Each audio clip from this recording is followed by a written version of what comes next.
So, doctor గారు ఇక అలాగే చాలా మందికి కూడా గ్యాస్ వల్ల పొట్ట ఉబ్బడం గాని, అట్లా అంటే తేన్పులు గాని అలాంటివి వస్తూ ఉంటాయి గదా! సో, అది ఎందుకంటారు? దేనివల్ల అంటారు? చిన్న పిల్లలకు కూడా గ్యాస్ సమస్యలు కూడా ఎక్కువగా కనిపిస్తూ ఉంటాయి. ఎందుకంటారు? కారణాలేంటంటారు? సో, మనకి అందరికి తెలిసిందే అండి. ఈ గ్యాస్ట్రిక్ ట్రబుల్ అంటుంటారు.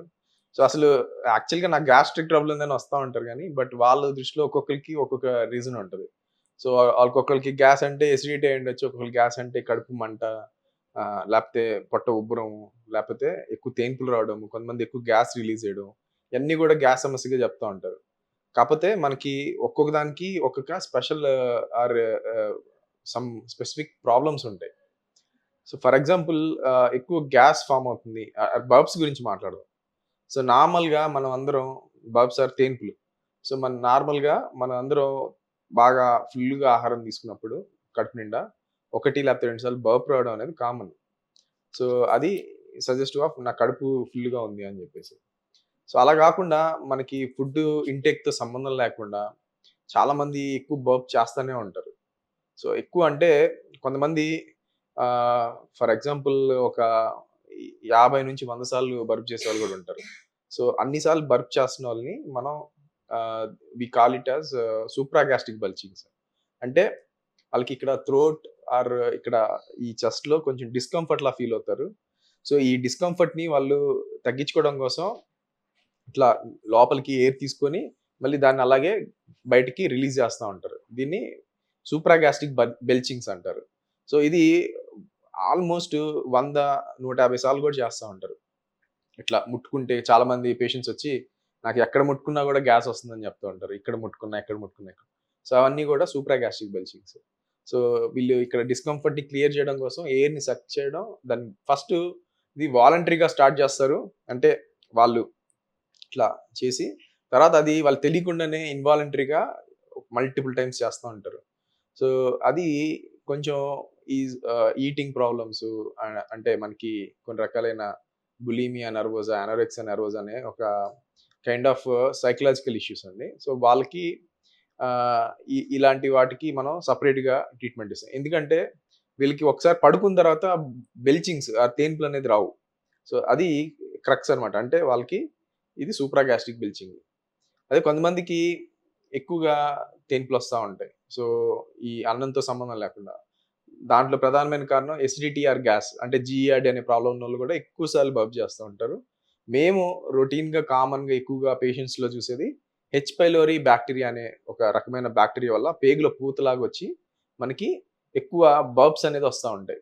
సో, వీళ్ళకేంటంటే కొంచెం తినంగానే హెవీగా ఫీల్ అవ్వడం, కొంచెం వామిటింగ్ ఫీలింగ్ రావడం, కొంచెం గ్యాస్ ఇక్కడ పట్టేసి కొంచెం ఆయాసంగా ఫీల్ అవ్వడం, గుండె దడ, కొంచెం అనీజీగా ఫీల్ అవ్వడం ఇట్లాంటి సింప్టమ్స్ అనేవి చెప్తా ఉంటారు.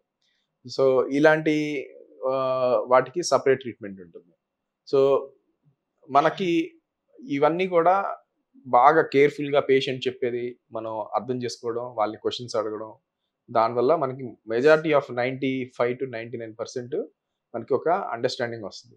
ఏమన్నా డౌట్ ఉంటే మనం వాళ్ళకి కొన్ని రకాలైన టెస్ట్‌లు అంటే కొన్ని బ్లడ్ టెస్ట్‌లు గాని, ఎండోస్కోపీ గాని, అల్ట్రాసౌండ్ లాంటివి సజెస్ట్ చేస్తా ఉంటాం. సో, రెండో రకమైన ప్రాబ్లమ్ వచ్చేసరికి కడుపు ఉబ్బరం. గ్యాస్ అంటే కూడా కొంతమంది కడుపు ఉబ్బరంని గ్యాస్ లాగా చెప్తా ఉంటారు.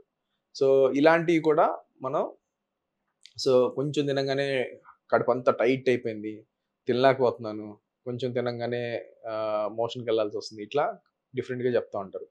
సో, దీనికి ఈ కడుపు ఉబ్బరం, గ్యాస్‌కి ఇంకొక ప్రధానమైన కారణం మనం ఫాస్ట్‌గా ఆహారం తీసుకున్నాం. నమలకుండా మింగేయడం వల్ల గూడా చాలా ఎయిర్‌ని స్వాలో చేస్తాం. అండ్ ఈ చాలామంది ఈ బబుల్ గమ్స్ ఇవి గూడా నములుతా ఉంటారు. సో, దానివల్ల గూడా ఎయిర్ అనేది చాలా లోపలికెళ్తా ఉంటుంది. కార్బోనేటెడ్ డ్రింక్స్, సోడాలు, కూల్ డ్రింక్స్ వీటిలో ఉండే గ్యాస్ అండ్ కొంతమందికి కొన్ని లాక్టోస్ ఇంటాలరెన్స్ అంటే పాలు అనేది డైజెషన్ అవ్వదు. సో, దీంట్లో గూడా ఎక్కువ మనకి గ్యాస్ అనేది ప్రొడ్యూస్ అయ్యి కడుపు అనేది టైట్‌గా ఫీల్ అవుతా ఉంటారు.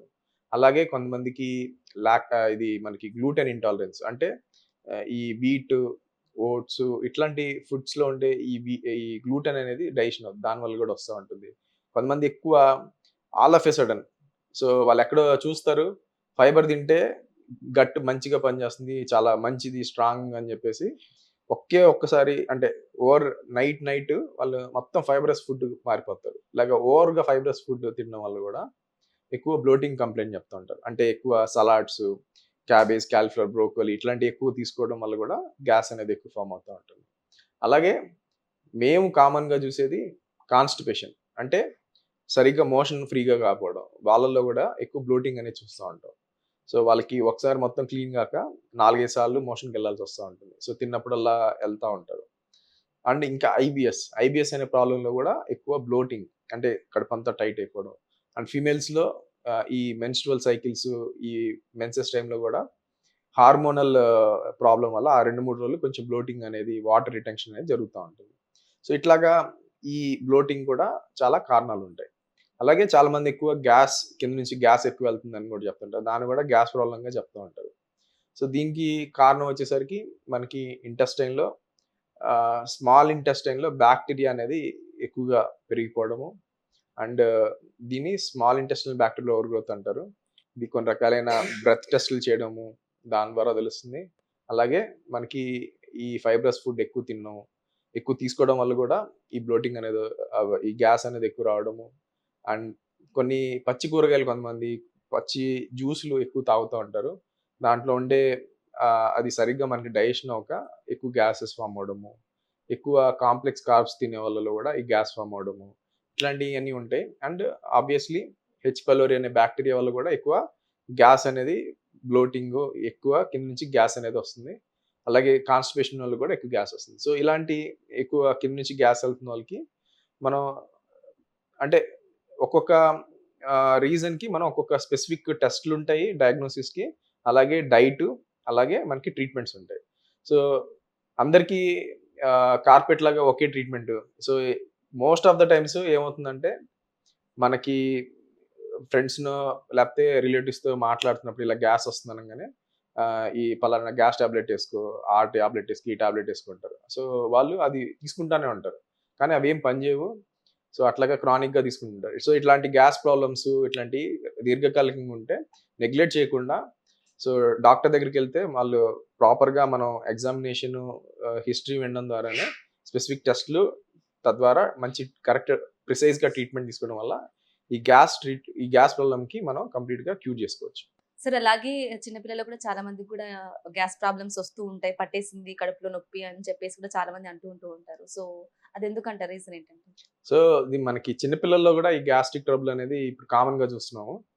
దానికి ప్రధానమైన కారణం వచ్చేసరికి వాళ్ళు ఈ జంక్ ఫుడ్స్ ఈ పిల్లలు మారం చేస్తున్నారని చెప్పేసి పేరెంట్స్ కూడా ఎక్కువ బయట ఫుడ్స్ ఇస్తున్నారు. సో, మనకి ఈ టీన్స్, మిడిల్ ఏజ్‌లో రావాల్సిన గ్యాస్ ప్రాబ్లమ్స్ ఇప్పుడు చిన్న పిల్లల్లోనే చూస్తున్నాం. సో, వీళ్ళకి మనం ప్రాపర్‌గా డైటరీ అండ్ ఇలాంటి కౌన్సెలింగ్ చేయడము అండ్ డైటరీ హ్యాబిట్స్ అలాగే లైఫ్ స్టైల్ చేంజెస్ ద్వారా ఈ పిల్లల్లో గూడా ఈ గ్యాస్ట్రిక్ ట్రబుల్ ఈ చిన్నప్పుడే మనం ప్రాపర్ లైఫ్ స్టైల్ డైట్‌ని అడ్వైస్ చేయడం ద్వారా ఫ్యూచర్‌లో పెద్ద ప్రాబ్లమ్స్ కానీ, ఈ పెరిగి తర్వాత కాంప్లికేషన్స్ రాకుండా మనం జాగ్రత్తలు తీసుకోవచ్చు. ఓకే. Thank you sir.